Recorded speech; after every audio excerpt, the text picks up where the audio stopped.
All right. And welcome back, you guys, to the Self-Selecting Podcast. I am your host, Corey Hagman. Thank you for being here. Thank you for tuning in. I just want to say, I appreciate the comments. I appreciate the support. The lengths in which you guys go to share how the podcast has impacted you, how it's helped you.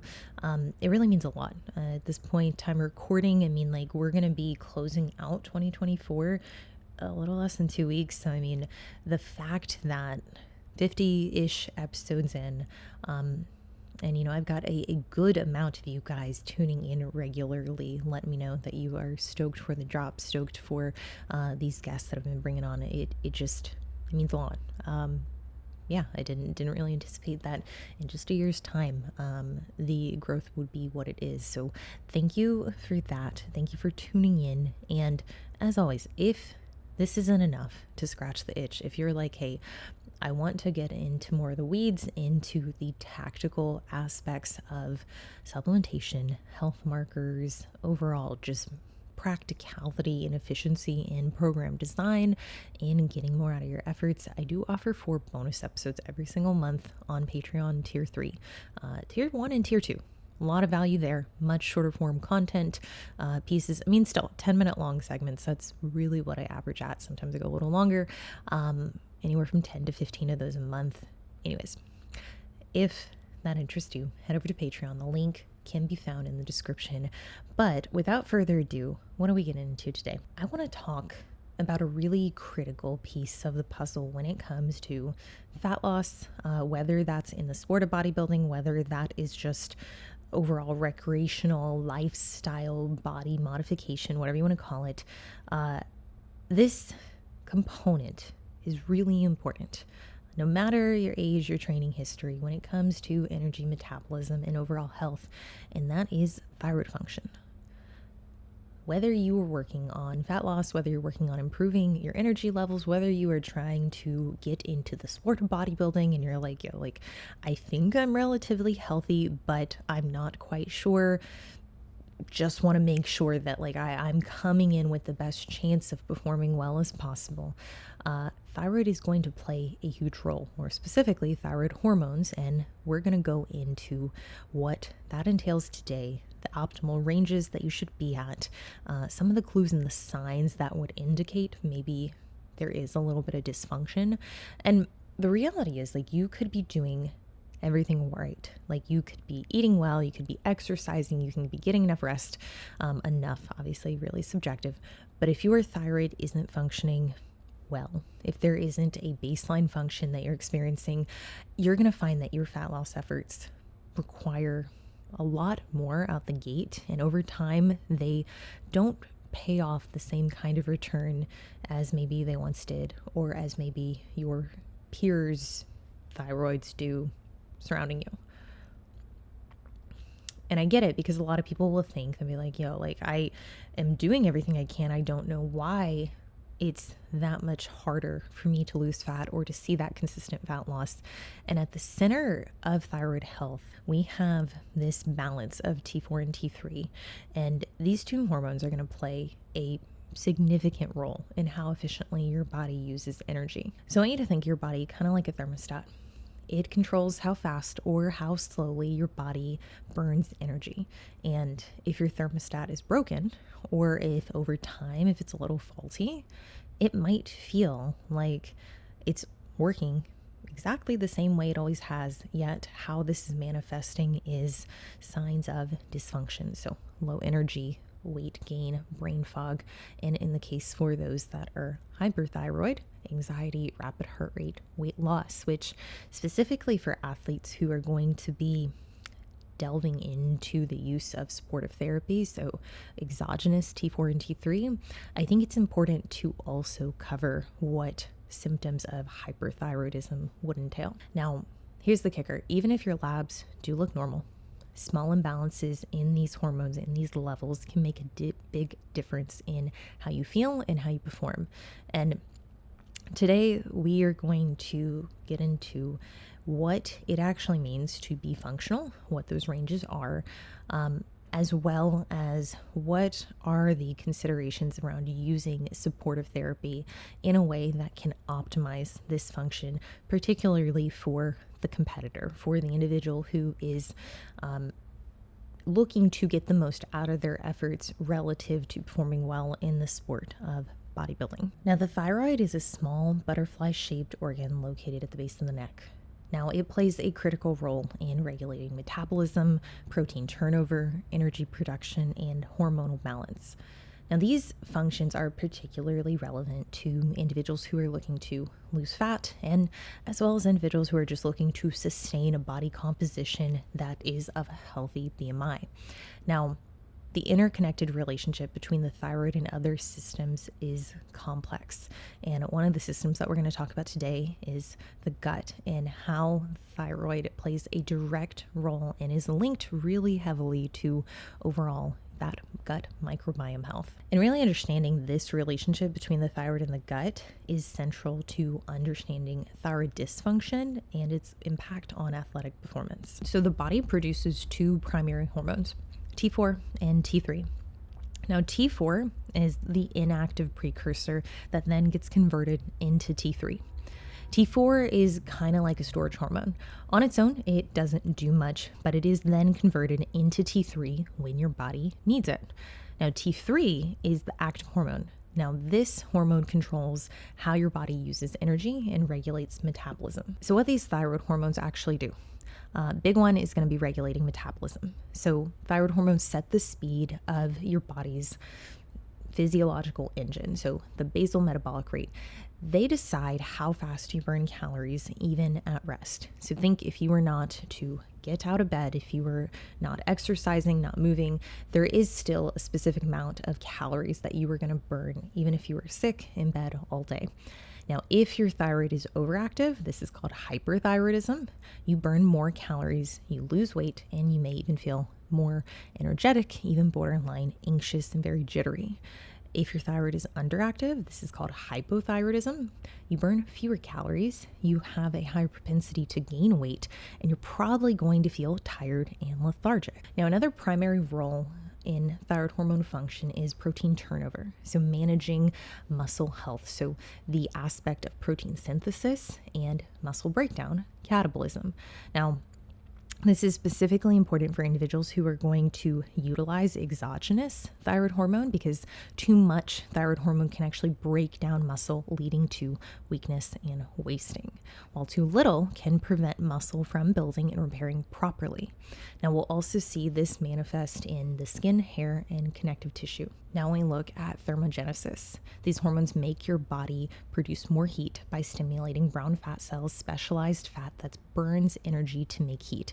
Now, this helps keep your body warm, especially in colder environments or in states where you don't have a lot of body fat, therefore your thermoregulation is already downregulated. They also make your cells take in more oxygen, which power your tissues, keeping your metabolism running efficiently. Now, these hormones also play a significant role in nutrient breakdown and cholesterol regulation. These hormones help your body absorb sugar from food, use it for energy, and make extra glucose in the liver when needed. Now, they also help break down protein into amino acids and fat into fatty acids, which are then used for energy and tissue maintenance. This is called gluconeogenesis. Cholesterol regulation is also a component of thyroid hormone function. They can help lower bad cholesterol, so LDL, by helping your liver break it down and keeping your heart healthy. Now, I know I mentioned this briefly, but thyroid hormone also plays a very high function in improving digestion and keeping your gut moving at the right speed and improving how well you absorb nutrients. In the case where you are slower, suboptimal, hypothyroidism, food moves a little slower in your GI tract, typically causing constipation or delayed gastric emptying. Now, if it's too fast, hyperthyroidism, this is when we see bouts of diarrhea or reverse peristalsis. This is when food moves too quickly. Thyroid hormone also ensures your gut absorbs the nutrients your body needs. Now, there are specific nutrients that we will talk about today that help facilitate thyroid function. So I want to try to break down the HPT axis in simple terms. because I think this is something that is important when you're understanding why your thyroid might function a little more slowly or a little too quickly than desired or than you're used to. So HPT, hypothalamic pituitary thyroid axis. This is the body's control center for thyroid hormone production. And you can think of it almost as a communication loop that helps keep your thyroid hormones at the right level. So think about the hypothalamus. This is a small but powerful part of the brain that monitors how much hormone is in your blood. Now, when it senses levels are too low, it sends a signal called TRH, so thyrotropin releasing hormone, to the pituitary gland, telling it to take action. Now, the pituitary gland, next line in command, when it gets this signal, it releases another hormone called thyroid stimulating hormone, TSH. Now, TSH enters the bloodstream, it travels to your thyroid gland, and it says, hey, we need more thyroid hormone. Now, you're probably familiar with TSH. If you have gotten lab work, you'll see this is a serum value that we are checking for and can be pretty useful in assessing for not just thyroid function, but thyroid related autoimmune conditions. Now, the thyroid gland, this is the gland that's located in your neck. It gets this message of TSH and starts producing and releasing these two key hormones, T4 and T3. Now, T4 is mostly inactive. It then gets converted into the active form, T3, in various parts of the body. Now, T3 is the hormone that does most of the work, like controlling your metabolism and energy production. Once your body has enough T3 and T4, the hypothalamus and pituitary, they get the message to stop sending TRH and TSH. Now, this shuts down that feedback loop. It shuts down the process temporarily, ensuring you don't produce too much thyroid. And if T4 and T3 levels drop again, the cycle starts over. So this is especially important for individuals who are using exogenous thyroid hormone. So if you are using exogenous T4, exogenous T3, because this system works on a feedback loop and it's always working at all times, it's taking snapshots and adjusting accordingly. So in the case where you're putting something in place exogenously, I can tell you that I've had it happen more often than not where someone will give me labs. They'll be like, hey, I'm really concerned because it looks like my thyroid is overactive. It looks like my TSH is suggesting signs of hyperthyroidism, which we're going to go into the specific values that would indicate this. Yet they're concerned because they're like, I've never had this reading. Historically, I've always been hypo. What they're not realizing is that they included T4, T3, or even a single source of monotherapy a few months before, and without educating them properly, their provider had their labs done again, told them everything looks fine, didn't really address why they would see such a vast change in TSH after including exogenous hormone. Now, this feedback loop ensures that your hormones stay in balance, kind of like a thermostat. This keeps your home, your body, at the perfect temperature or at the perfect metabolic rate. If something disrupts the system, though, like stress, illness, or even iodine deficiency or excess, it can lead to too much or too little thyroid hormone, affecting energy, weight, and overall health. Now, your gut and thyroid are closely connected, and they influence each other in both directions. So the gut is home to trillions of microorganisms. So this is the gut microbiome that you hear a lot of people talk about. This is what helps digest food, absorb nutrients, and regulate the immune system. So these microbes, they play a role in making thyroid hormone by ensuring you absorb these key nutrients like iodine, selenium, zinc. These are all essential for thyroid health. And if your gut is unhealthy, this is a condition called gut dysbiosis. It can reduce nutrient absorption, disrupting this production, increasing inflammation, which then may worsen thyroid problems. Now, how does the thyroid affect the gut? Now, these hormones, thyroid hormones, help keep your digestion running smoothly by regulating how quickly food moves through your digestive system. Now, when thyroid function is low, hypothyroidism, your gut slows down, leading to constipation, poor nutrient absorption, and possible inflammation. Now, this also needs to be a key consideration when we're talking about individuals who are using something like a GLP-1 or a comparable drug, because this in turn will slow gastric emptying. It will slow the rate in which food moves through the gut. It doesn't necessarily mean that's problematic, and keep in mind, there are a lot of GLP-1s that are approved for weight loss, but we can't overlook the impact of delayed gastric emptying and how that can affect an athlete who may already have some kind of thyroid dysfunction. but I'll save that for another video. When thyroid function is too high, so hyperthyroidism, this can speed up digestion, leading to diarrhea, nutrient loss, and dehydration. So when the gut is unhealthy, gut dysbiosis, we see decreased nutrient absorption. So those key nutrients like iodine, selenium, iron, and zinc, they're poorly absorbed when the gut isn't functioning well. And these are all essential for making thyroid hormone. We also see increased gut permeability. This is what we call leaky gut, when the gut lining becomes too leaky, where toxins and bacteria can then escape into the bloodstream, triggering inflammation. Now, this can worsen autoimmune thyroid conditions like Hashimoto's.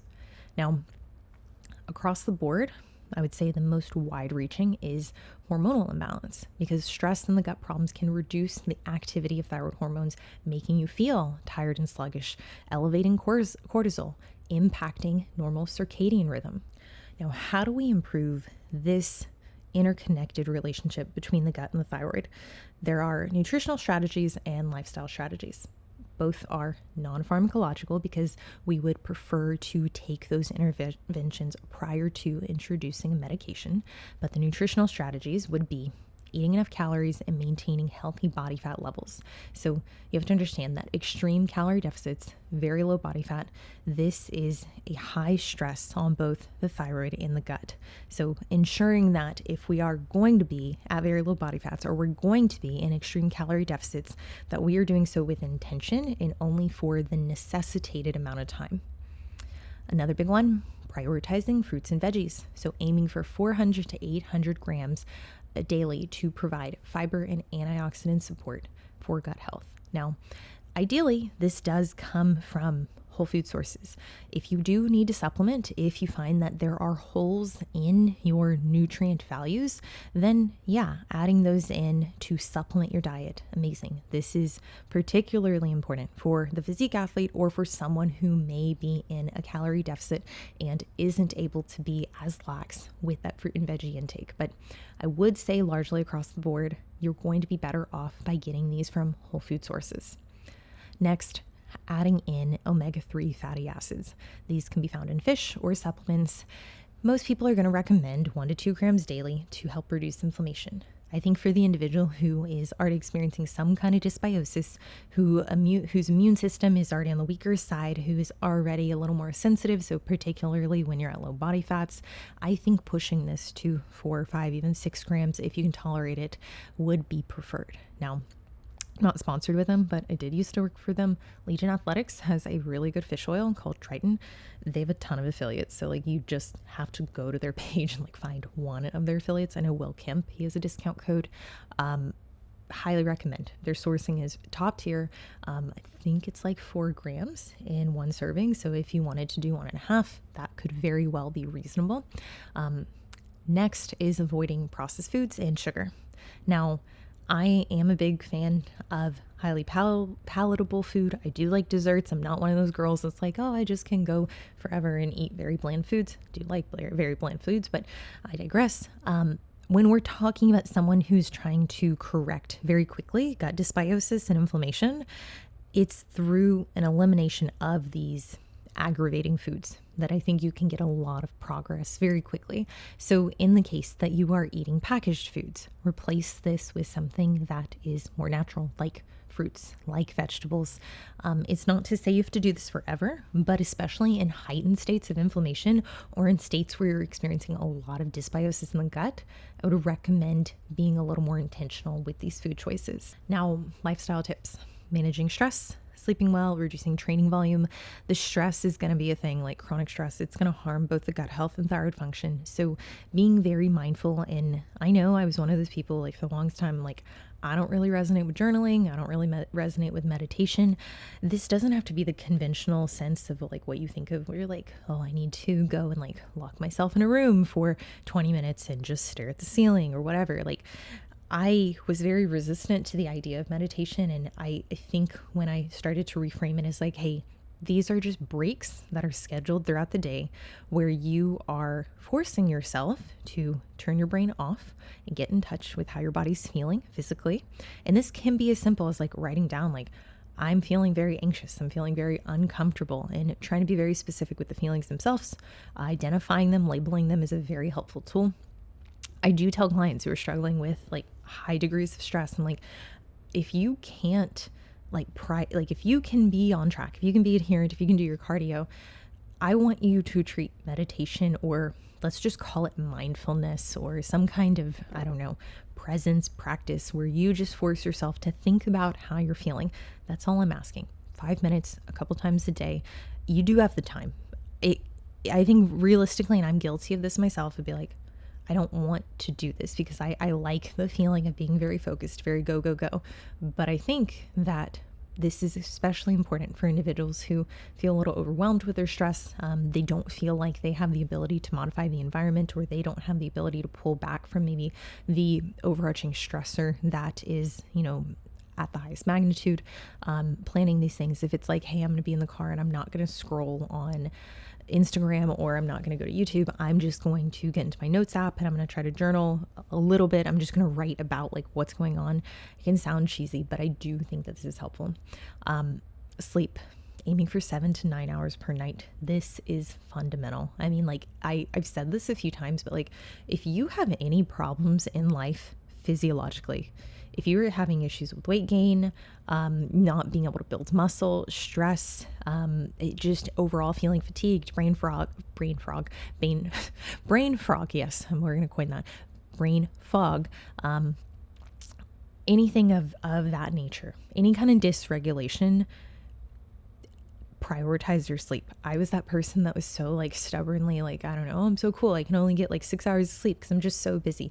You're not that cool. Like, you're not that cool. Just force yourself to get 7 to 9 hours. And like, if you're really like beating the shit out of your body because like you're training your ass off, maybe aim to get 9 to 10 if your schedule allows it. Like if you have the capacity a couple nights a week to really indulge and like not set a timer, like this is self-care. That's a gift to you. And I know some of y'all are like, I've got kids, I've got jobs, like I can't do that. I'm going to school and I have kids and I have a job.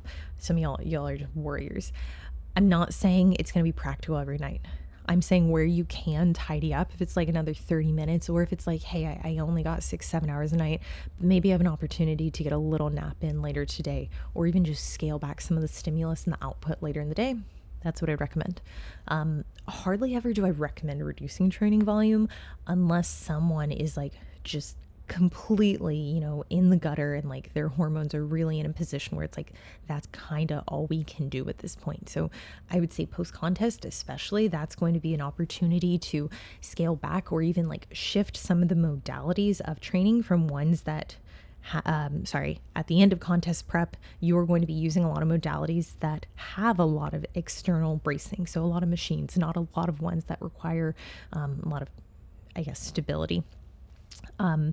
And within this, what we can do is find ways that allow you to continue to train and progress, but are not so systemically fatiguing. And I think specifically coming out of a fat loss phase or coming out of, a really stressful time period, even if you aren't a build, just giving your body the permission to like kind of deload and taking some of that stimulus, which is anything that drives fatigue, that can be helpful for both gut and thyroid. So also including rest and lighter training days as needed. But when we start looking at the labs, because I know this is why y'all are here, and we're 30 minutes in, give or take, because I probably cut a lot of this. Maybe we're 15 minutes in. I don't know. When you get your thyroid tested, your provider is probably going to look at specific markers in your blood to see how well your thyroid is working. Now, we're going to go through what those markers are and what they mean.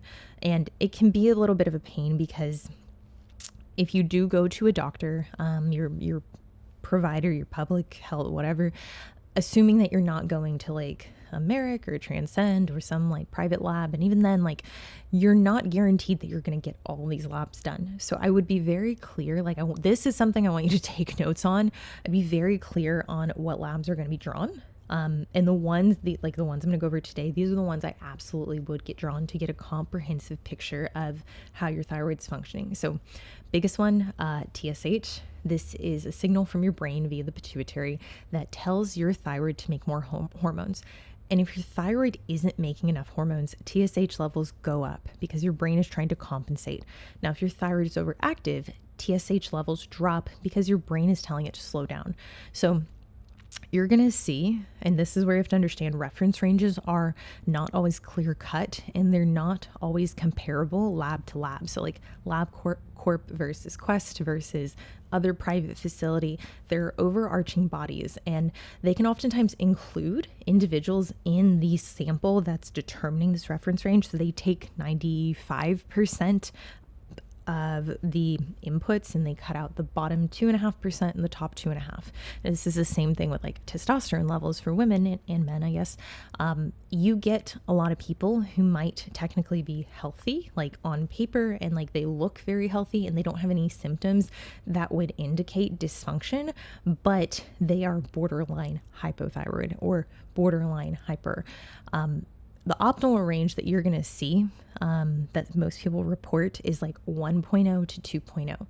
I will say if I see someone at 2.0, specifically someone who's wanting to enter into a fat loss phase, this isn't reassuring, and it does make me like pause and question, especially if we're coming off of like a build or a time that was not very stressful for them physiologically.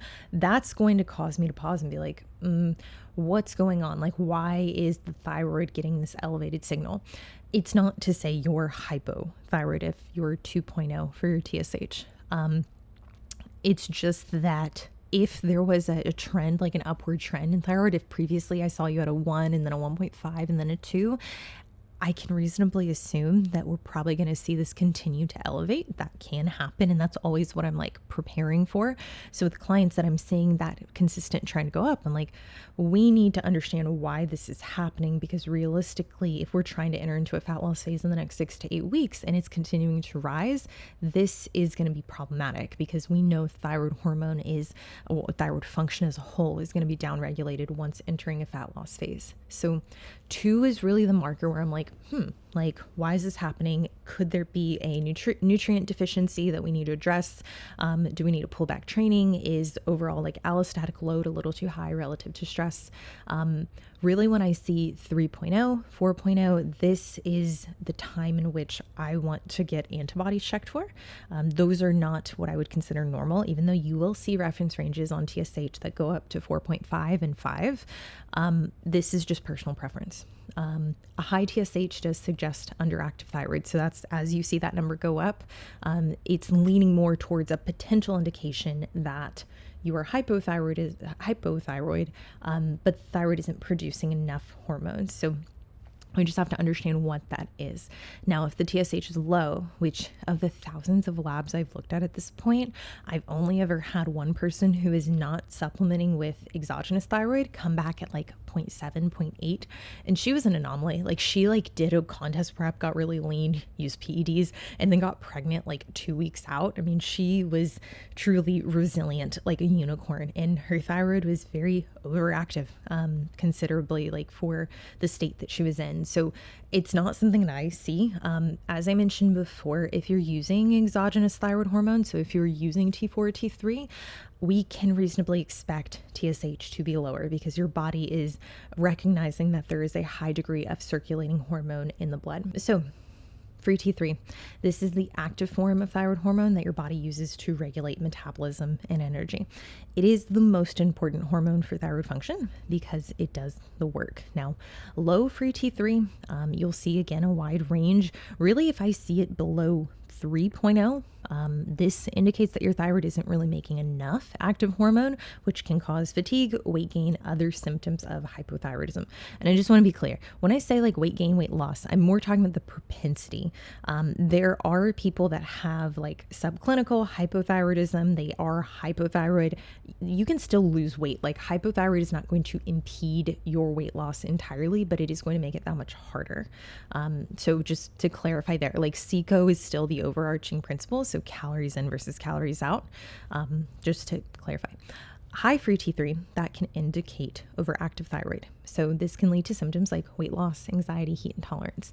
Now, I do see the thinning of the nails, the brittle hair, just like overall skin quality, integrity is starting to decline when people begin to abuse high exogenous free T doses. Sorry, not free T, just T3 doses. And that's something that we need to be mindful of, which we're going to get into exogenous dosing towards the end of the video. But Free T4, this is the inactive storage form of thyroid hormone. Your body converts free T4 into free T3 when needed. Now, the range on this, again, a little vast, but optimal range, it's a 0.8 to 2.0. Low free T3, low free T4 suggests your thyroid isn't producing enough hormone, contributing to that hypothyroidism. So we'll see free T4, free T3 typically very directly linearly correlated. High free T4 may indicate hyperthyroidism or over replacement if you're taking that medication. Now, this is one really from here down. These are ones that I would say are not absolutely necessary, but if someone has had any kind of symptoms related to slower weight loss, if you know that, like, I mean, gosh, even in contest prep, I would really say this next one probably going to get done for most people depending on cost and availability. But this is called reverse T3. So this is an inactive form of T3 when your body is under a lot of stress or trying to conserve energy due to illness, fasting, extreme dieting. It converts T4 into reverse T3 instead of active T3. Now, high levels of reverse T3 can block the effects of active T3. So ideally we have this less than 15. If these levels are higher, it doesn't mean that it's like a death sentence or that your thyroid doesn't work anymore. It just means your body is struggling to convert T4 into that usable form of T3, often due to stress, inflammation, illness. I remember like when I was in contest prep in 22, like I remember mine was like 15 or 18. Like it wasn't crazy high, but I was like, oh, John, like I'm so pissed about, like, he's like, why? Like this is completely normal. Like you're bodybuilder, you're in contest prep, you're stupid lean. We expect to see this. So it's something like, especially for individuals who are getting to extreme levels of conditioning, we can reasonably assume this will elevate. And this is a big reason why I think there's application to use exogenous thyroid hormone in a state of contest prep to reduce that conversion of T4 into reverse T3. TSH.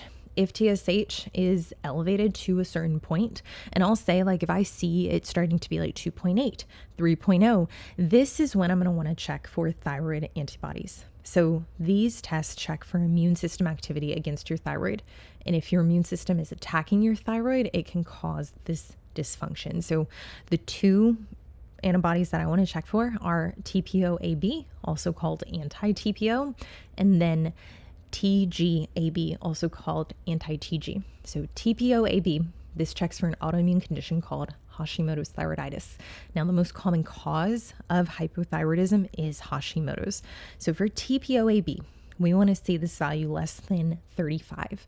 Now, I'll say with people who have Hashimoto's, like I've seen people gradually climb and like they've been at 20, 30, 50, 75, 100 over the course of a year. And this is the, I would say, like progression of Hashimoto's. Like that is one of the ways that it can then trend up, is like the TPO can continue to rise somewhat gradually, like depending on what you consider gradual is. I've seen other people, like it's happened even quicker. So this is something that if I begin to see TSH at 3.0, 4.0, 5.0, 10, that's when I'm like, we need to check the TPO-AB. And like, if you're going to a public like provider, this shouldn't be an issue. This should be something like you're just like, hey, I want to get antibodies checked. Like it's literally them just selecting it, and like whatever, lie. Like if you have to, just say like, I have fatigue, I'm not sure if I'm losing weight. I mean, like with like periods and stuff, they make you to get your like estradiol and test check. They're like, you have to tell me, like I need you to verbalize that you have irregularities, whether or not you do or not. So it's like with this, like if there's any pushback, I would just insist that you feel like you could have symptoms of hypothyroidism. That would be my recommendation. For TGAB, it's another marker for autoimmune thyroid disease. The range, we want this less than 20. So TPO, I want to go into this one a little more in depth. It's an enzyme in the thyroid gland that plays a key role in the production of thyroid hormones. Now it helps add iodine to thyroglobulin, which is necessary in making thyroid hormones. Now, we test for these antibodies to identify whether or not there's autoimmune conditions present. So the two autoimmune conditions we typically see are Hashimoto's and Graves'. So Hashimoto's, elevated levels of TPO are commonly seen and can indicate an immune attack on the thyroid. Graves', we typically see that TPO-AB present, but it's less specific than other antibodies like TSI, so thyroid stimulating immunoglobulin. Now, When these levels matter, elevated TPO, that can be a marker of thyroid autoimmunity.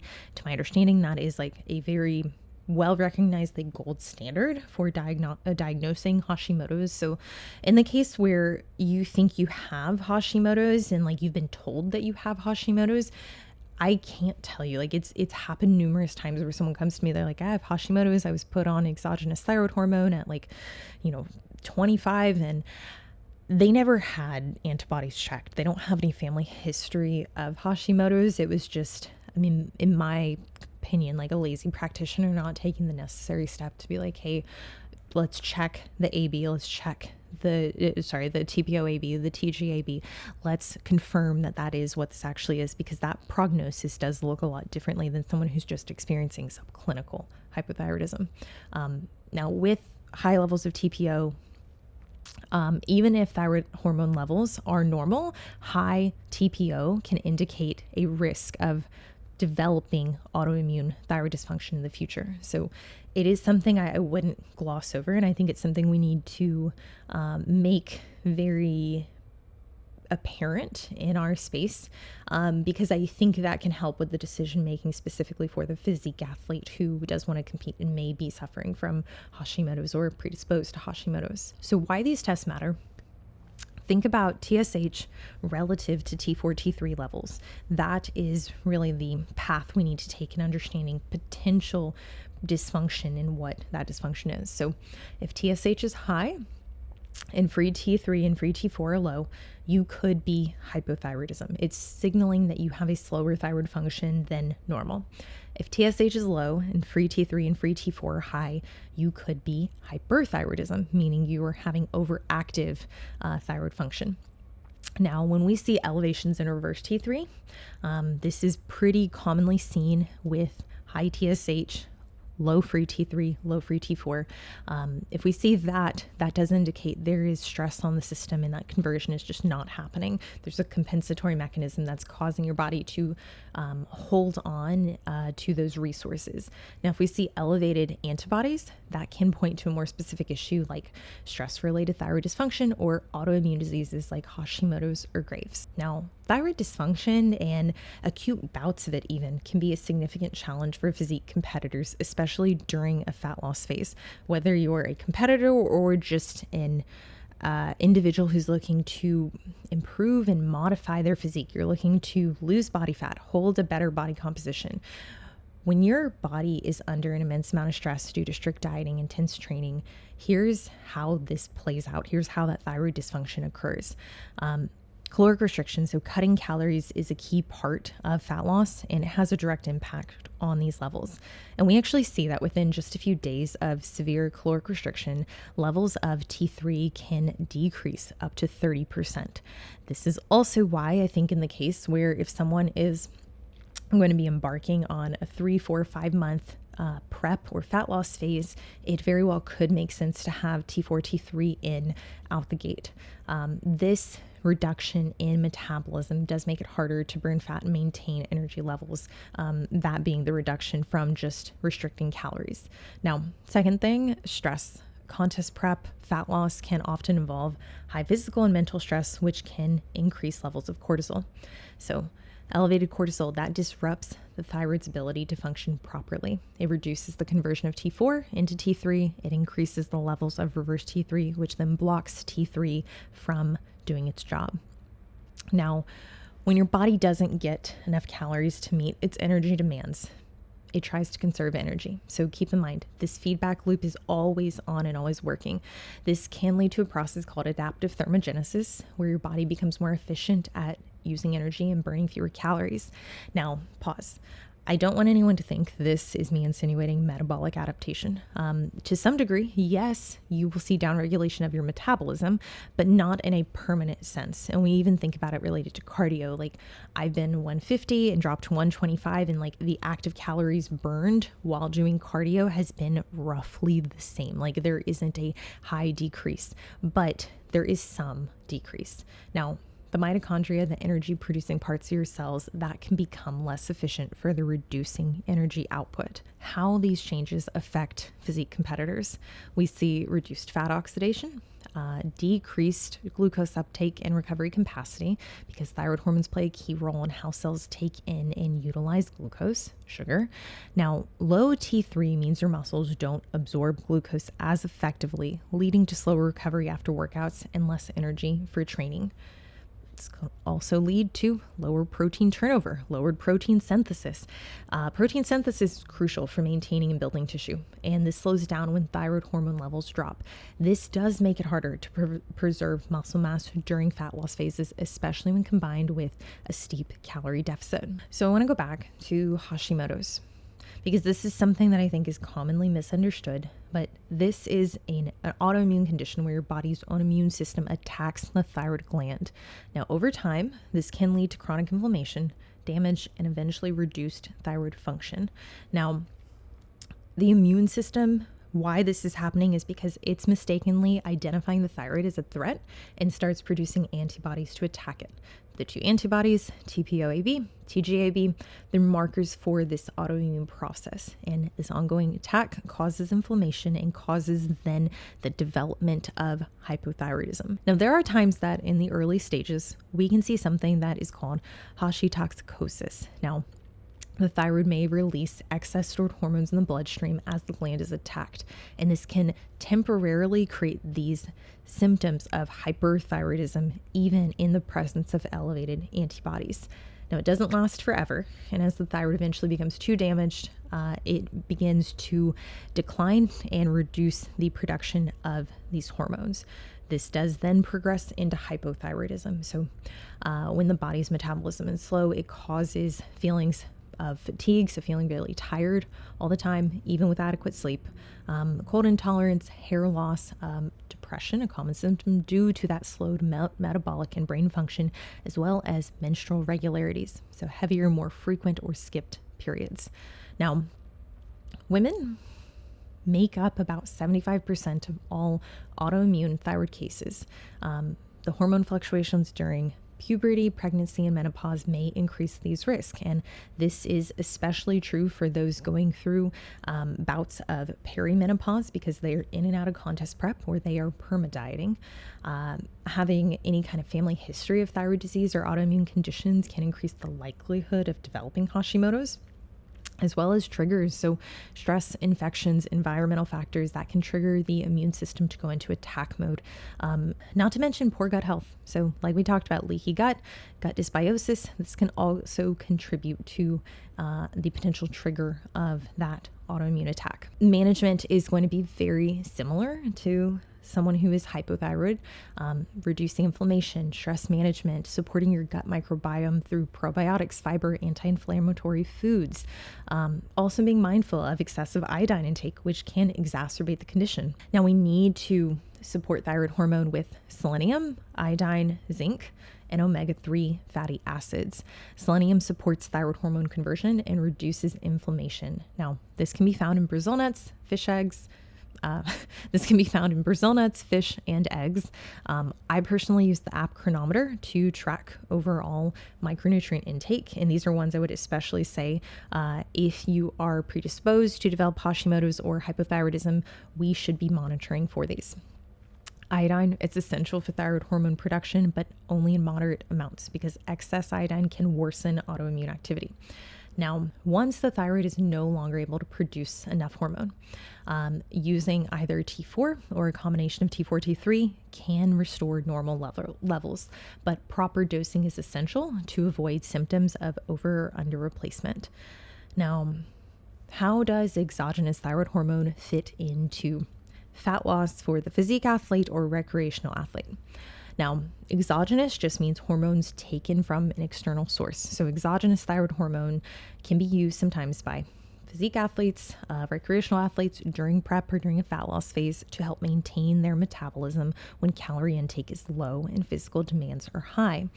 Now, I think it does make sense if you're someone who is generally healthy, potentially to start with T4 alone because it then converts into T3 in the body. However, during periods of stress or low energy, this conversion process slowed down. Now, why would we consider potentially opting for dual therapy over monotherapy? So there are cases where I would recommend T4 exclusively. So this would be monotherapy, only using one of the hormones. I would say in the case where someone is managing their stress, they are not in contest prep, perhaps it does make sense to have them just use T4. However, this can be problematic if the individual is experiencing elevated levels of stress or dysfunction of any sort, whether that be immune system related to gut health, or just generally they're under recovered. If we introduce T4, it might not convert over to T3 if the body is determining that that state is inducing only critical functions to be prioritized. So in that case, it would be pulling back that conversion. So T4 wouldn't convert into T3. It would be increasing the amounts of reverse T3, which could be problematic for obvious reasons that we've discussed. So why would monotherapy or dual therapy be preferential? So monotherapy just means you were using T4 or T3, not both of them. Dual therapy means that you were incorporating both of them exogenously. So in the case where someone, is only recently diagnosed hypothyroidism or with Hashimoto's, if they're managing their stress, they're not in a fat loss phase, their immune system is not weak, their gut health is on point, they're doing all the things they can do non-pharmacologically, they're taking all those opportunities. Essentially, I'm basing this decision on what is the likelihood that that T4 is going to be converted into reverse T3 instead of T3, because in a state of contest prep or low energy availability, or just heightened stress or a weakened immune system, or if someone is already experiencing other forms of gut dysbiosis or autoimmune-like conditions, it might happen where we introduce T4 and rather than it being converted into T3, it's still converted into reverse T3, not really sorting out the problem. So this would be very individually decided, and I would say there is an opportunity for individuals to just stick with monotherapy to even then assess, okay, is their thyroid functioning enough? Are they doing all of the right things from a lifestyle standpoint to support that conversion happening? But in the case of contest prep or someone who is heavily restricted or under a lot of stress or is just generally not very healthy, like by definition, I would say dual therapy is probably going to be a better fit. Anecdotally, I think that most people, myself included, feel better off dual therapy as opposed to monotherapy. So using exogenous thyroid hormone, the starting dose for T4 is going to be anywhere from 50 to 100 micrograms per day. This is going to be taken AM, and it's wise to take it separate from your other vitamins and minerals because there can be some interplay with pharmacokinetics with how that drug is then metabolized. T3 starting dose is going to be 12.5 to 25 micrograms per day if necessary. For best results, take them at least 1 hour before eating or 2 to 3 hours after a meal. I wouldn't combine these medications with supplements or vitamins that contain calcium, iron, magnesium, because these can actually bind to the medication and make it less effective. Now, the effects that we could be looking for, the wanted effects, improved fat loss, better energy, and the ability to sustain a higher metabolic rate even during a calorie deficit. Now, side effects that we don't want, that we do need to be mindful of. If dosed too high, thyroid hormone can cause jitteriness, heart palpitations, sweating, or muscle loss due to that increased protein breakdown, so protein turnover. And if we're talking about using it in a contest prep, in theory, I've heard a lot of people say we should wait until thyroid is downregulated and then get labs and then confirm that it needs to be put in. We have a lot of literature to show that thyroid hormone does downregulate very soon after starting a diet. This is something that in theory is very nice to follow this kind of landscape. But I would say the practicality of it, you're wasting a lot of time. And in contest prep, I do think that this is something that we need to be mindful of, because if that in itself extends our timeline by another 5 to 8 weeks, because the first 5 to 8 weeks, we were kind of dicking around, figuring out if we actually needed this. The reality is eventually you're probably going to need it. You're going to run into that downregulation, and even in the individuals that are resilient. Like I told you, I've looked at thousands of labs, and for individuals who are even very high performing, there still are some signs of hypothyroidism leading towards the end of contest prep. Very rarely is someone coming out of contest prep close to a functional or even with low levels of suboptimal functioning thyroid. Now, we're using it in contest prep or in a fat loss phase, similarly to how we would be applying HRT. The body's production of hormone is going to decline. It just is what it is. We have a lot of literature to support this. High stress, training, low energy availability. This is an adaptive response designed to conserve energy, but it does slow fat loss and can make you feel worse. So just as HRT restores hormonal balance to alleviate these symptoms, exogenous thyroid hormones can help your body compensate and get you back to optimal levels. Now, we're supporting basal function. I think going past that, and to be frank, I don't really have anyone go past 100 micrograms of T4 and 25 micrograms of T3. There is efficacy to show. I've seen other bodybuilders, I've seen other classes go up to 50 micrograms of T3. I've seen a lot of people abuse that and go even higher. I don't think this is necessary. And I think that's where we're moving past the point of an HRT model and rather putting it in at super physiological doses, which, especially in the case of someone who needs to retain muscle, I don't think that this is the best strategy. With this, we're really focusing on optimizing, not overloading. And the use of exogenous thyroid hormone isn't about forcing the metabolism to overdrive and introducing hyperthyroidism. The goal is to restore normal function. So supplementing with these in a way to replace what the body isn't producing during that deficit. Now, we do have long-term studies. There's a 17-year study on exogenous thyroid hormone use that investigates the effect of exogenous thyroid hormone, particularly T4, T3, on the body over this vast period. And the findings were significant in dispelling common concerns about the safety of thyroid hormone therapy. So there was no evidence of increased atrial fibrillation or cardiovascular disease or bone fractures in individuals using these hormones over the long term. Now, this is important because, as we discussed, excessive thyroid hormone levels, hyperthyroidism, are often associated with these risks in non-controlled settings. Now, this study, what I'm taking from it is that it reassures that when dosed appropriately, thyroid hormone therapy does not lead to these detrimental outcomes typically seen in uncontrolled thyroid dysfunction. So what about thyroid hormone, introducing it, staying on it for an extended period of time? In this study, 10 years, what did it look like for participants who discontinued? Did they regain normal thyroid function? We saw that after 10 years, the thyroid returned to normal serum thyroxine concentrations within 4 weeks. Now, this was in healthy individuals, and to me, this does demonstrate that long-term thyroid hormone use does not burn out or permanently suppress the gland's ability to function, and that this negative feedback loop of the HPT normalizes once hormone therapy is withdrawn. Now, I can say anecdotally, I've had thyroid hormone in place for several months. I think at most up to 6 months during a pretty long prep, and at normal levels, so HRT doses 50 and 12.5. After removing it, I did see the restoration on my labs about 5 to 6 weeks post. Now, this is also with this in mind that post-contest, I was very adamant about regaining hormonal function at its entirety. So making sure that I was lowering stimulus and fatigue, making sure that I did regain body fat, that I was supporting myself relative to micronutrients, rest, recovery. This is something that can pan out differently depending on how you approach post-show.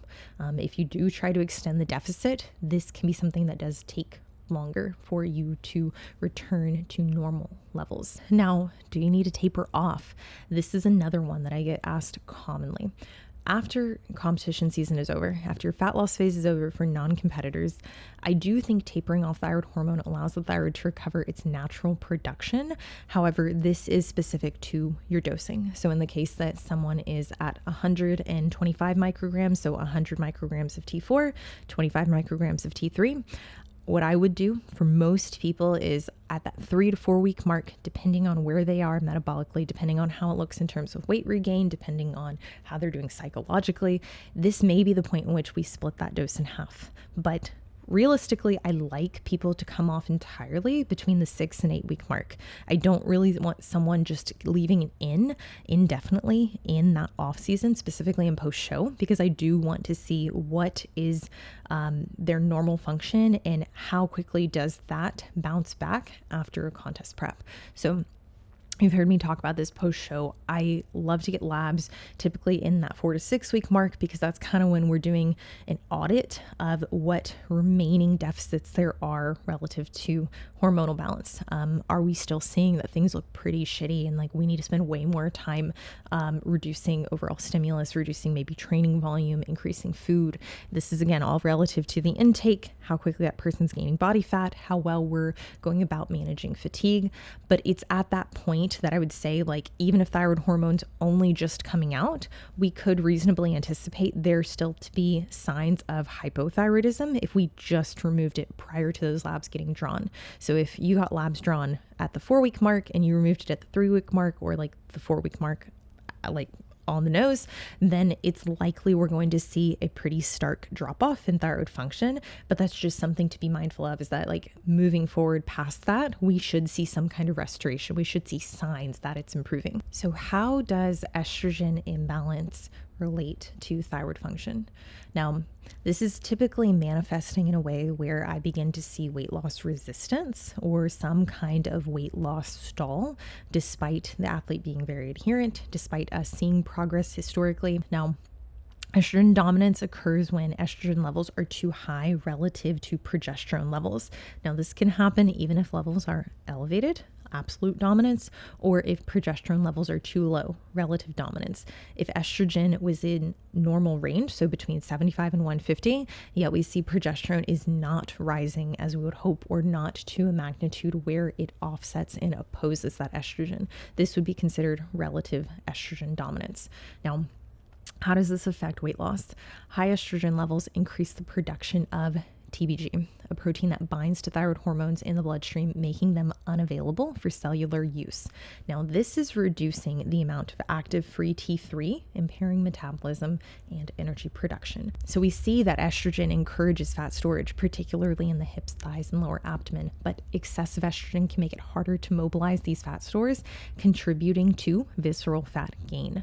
High estrogen also causes water retention, leading to a feeling of bloating and weight gain independent of fat accumulation. So this is the kind of weight gain that we'll see is very quick to fluctuate and separate from, independent from diet. We do see that even if sodium is consistent, there are high bouts of water retention on a regular basis. Now, estrogen dominance is also associated with low-grade inflammation, which further disrupts metabolic processes and increases insulin resistance, also driving up the propensity to store fat viscerally. So causes of estrogen dominance, we can look at environmental estrogens, so xenoestrogens, exposure to synthetic chemicals and plastics, cosmetics, pesticides, cleaning products that can mimic estrogen and disrupt hormone balance. Poor liver function, so individuals who are abusing SARMs or oral steroids, that can elevate liver enzymes, making it harder for the liver to function properly. And those aren't the only two things, but relative to my demographic and what we talk about here, those are two important considerations, because the liver metabolizes and detoxifies excess estrogen, and poor liver health can lead to that estrogen accumulation. Also gut dysbiosis, an imbalanced gut microbiome that can impair estrogen elimination through the digestive tract, leading to reabsorption in the bloodstream, a process called enterohepatic circulation. Now, also don't forget synthetic estrogens and contraceptives, so hormonal birth control. So that's going to be the combination pill predominantly that has that synthetic form of estrogen. If you're looking at the hormonal form of the IUD, that's largely progesterone. But in synthetic estrogens, that can exacerbate. But within the world of synthetic estrogens and contraceptives, this can exacerbate estrogen dominance by suppressing natural hormone production. So when we're talking about managing estrogen dominance related to it impacting thyroid hormone, that needs to be something that we're comparing very objectively on labs and seeing that there is some kind of trend that allows us to infer that this decrease in thyroid availability in those hormones is somewhat or could be very well linked to estrogen dominance. So we need to look at estrogen versus progesterone. More specifically, we can look at total estrogen, but I also want to look specifically at estradiol. If we can make dietary changes, so eating foods that support estrogen detoxification, so broccoli, kale, cauliflower, including fiber-rich foods to bind excess estrogen and aid in eliminating through the gut. Now, this is going to be something at a baseline. I would say we absolutely need to have fiber intake within the diet. So if this is an area of opportunity, I would consider that something that you can do very easily. Reducing alcohol intake, which can impair liver detoxification. But then if we're looking past that at like supplements, anything that's going to then support liver function and liver metabolism. So in the case of estrogen dominance, where it is true dominance. So we're seeing levels that are elevated above 150. This could be something that we then support through over-the-counter supplements, which would be DEM, calcium glucarate, milk thistle, TEDCA, NAC. The first two are going to work to break down estradiol into weaker forms of estrogen, so into estrone. That'll be easier for the liver to metabolize. NAC, milk thistle, TEDCA will all help and aid in hepatic function. Exercising regularly, that's also going to help reduce circulating estrogen levels. And then when we're talking about looking at potential exogenous culprits, if we're seeing that if we're seeing that a synthetic form of estrogen is driving that thyroid dysfunction, we could consider using a non-hormonal form of birth control. So like the copper IUD would be my recommendation. But for athletes undergoing the intense demands of contest prep or fat loss phase, maintaining thyroid health is crucial. It is absolutely a need, and it's something that I hope that this video is helpful in educating you on. Thyroid health, poor or optimal, can mean the difference between achieving peak performance or struggling with fatigue and stalled progress. And this can be really upsetting, especially if you're someone who is not really clear, never really been clear why you're running into these bottlenecks. So I hope this was helpful. I hope you're able to take away some practical, tactical strategies and some tips next time you speak with your coach, provider, healthcare professional. But as always, I do offer one-on-one consultations. If it's something you want to review together and you want me to walk you through, more than happy to. Link to that can be found in the show notes below. As always, guys, thank you for watching, and I will see you in the next one.